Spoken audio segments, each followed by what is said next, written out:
What Tucker Carlson just told Rob Reiner right to his face has Hollywood screaming.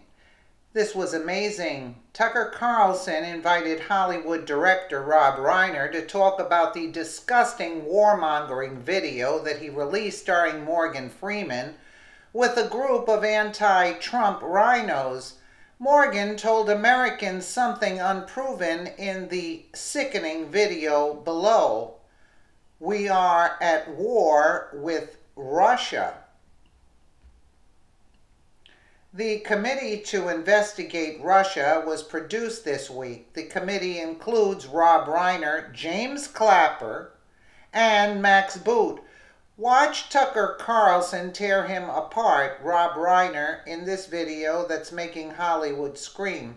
And in this, I don't think Tucker Carlson did such a great job on this because he kept on bringing up China. Yes, I agree with what he's saying, but at the same time, these Hollywood idiots are actually just saying that Hillary lost the election because of the Russians. I mean, are you kidding me?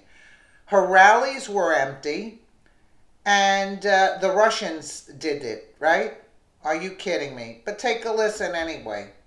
To the brave people who have fought and died to protect this great nation and save democracy, and we owe it to our future generations to continue the fight.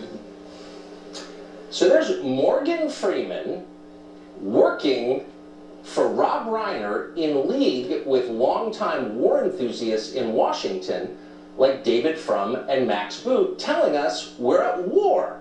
So when does the bombing start exactly? We sat down with Rob Reiner to ask him that question. Watch.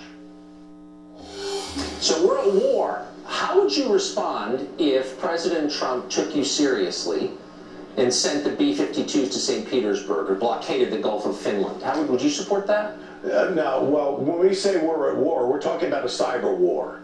It doesn't make that clear. It just says we're Morgan Freeman, who everyone trusts, his voice, you know, folks in media trust in everyone. We're at war. So, but you don't really believe we're at war. Why are you saying it then?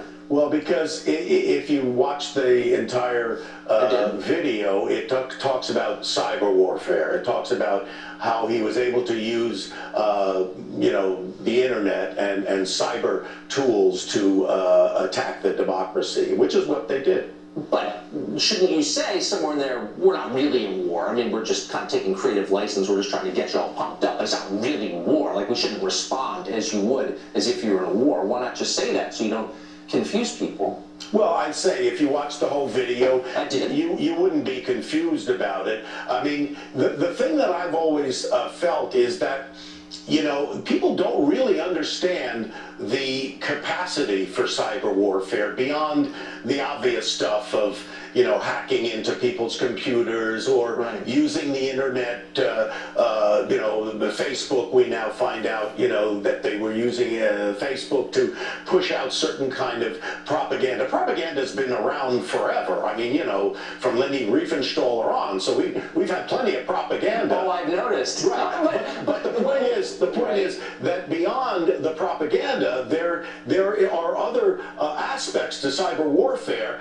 that have been used. We've used it. The Russians have used it. And we have to make people aware of the capacity of this cyber warfare beyond sowing distrust and confusion in democratic society. Right. I mean, a couple of things. First, you've allied yourself with people like Max Boot and David Frum, who have long advocated for real wars, hot wars. Both of them were big advocates of the war in Iraq, predicated on the idea that Saddam had weapons of mass destruction. I think he made a movie, actually, on that subject that's coming out later this month, taking the other side. But are you a little bit concerned you've wound up linked to people who are advocating and have over decades a series of actual wars where people die? Are you comfortable with that?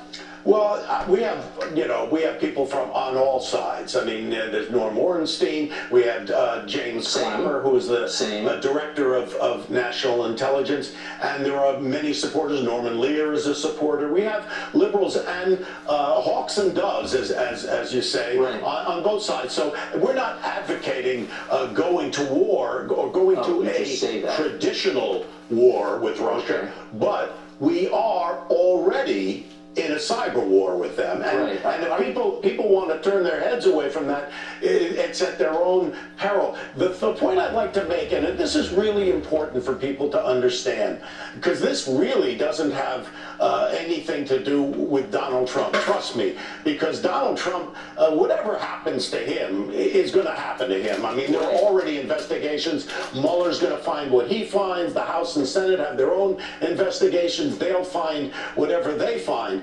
But beyond that, we've been invaded in a certain way, and the thing that has been so upsetting to me, and I don't know how old you are, Tucker, but I can remember when I had to hide under a desk during the Cold War in the 50s because we were worried that we were going to get attacked, by a nuclear bomb. And whenever the country has been attacked in one way or another, whether it was Pearl Harbor or 9/11, we've always come together as a country to defend ourselves against foreign enemies, And this is the first time, because I think we're so divided as a country, and we know we are. Well, but maybe here's part of the reason. No, here's maybe part of the reason, because it's so...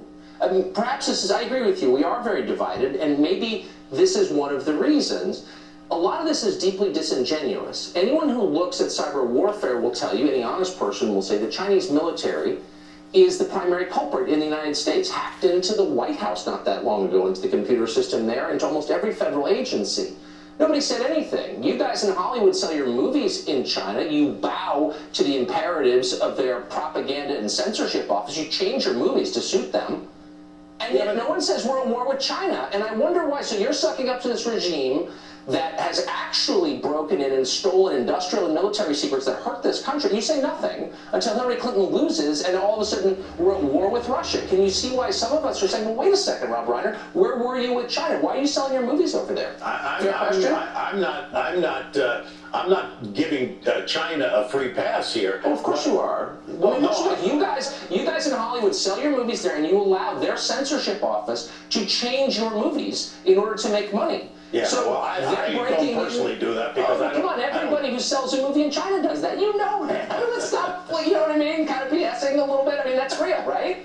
Yeah, but here's the difference, Tucker, is that the Chinese have done some stuff, we've done stuff way worse too, and every side so you can't really judge, but we're going to judge Russia because why? Okay, but I'm just saying this doesn't make sense. Not letting me make a point here. Go ahead. You're not really, we know about Stuxnet, we know the capacity for cyber warfare. It's not just about hacking into computers and stealing information. It's about using that information and weaponizing it in some way. Now, you can weaponize it in propaganda, which it has been done in this way, or it can be actually weaponized in a physical way to disrupt power plants, water supplies, and so on. Right. The Russians have done that in the Ukraine. Like I say, Stuxnet, we did that in Iran. This is not a surprise. The point is, we're now at this point where we have to understand the capacity here so that we can put in place the kinds of measures we need to defend ourselves and protect ourselves. You didn't. I agree with everything you just said. I let you explain. I love that you agreed with that. You didn't answer my question, which what was the question? The question is, if China is a bigger violator in the United States than Russia, and I think everyone agrees that it is, why are they not in your movie? Well, China has not insinuated themselves directly into our democratic process, into our elections. Are you being serious? Of course they have. I mean, they've stolen information directly from the U.S. government, from our political figures, from the Pentagon, from CIA, from the White House. If they're not in our political system, then I don't understand what the definition is. I didn't say that they weren't in the political system. Of course they are.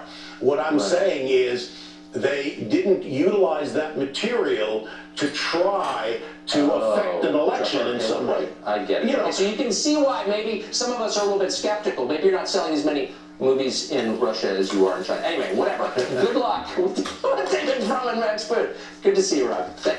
Yeah, what about George Soros? What about George Soros paying protesters? He didn't answer the question as to divided. Of course, the country is divided when you have the liberal idiots screaming that Hillary should have won, and you have the liberal idiots making movies that Russia interfered in our election. So you got a couple of liberal idiots believing all this garbage, so to speak. And that's why the country is divided, and Hollywood is helping. Big money is helping in this scenario for Hillary Clinton.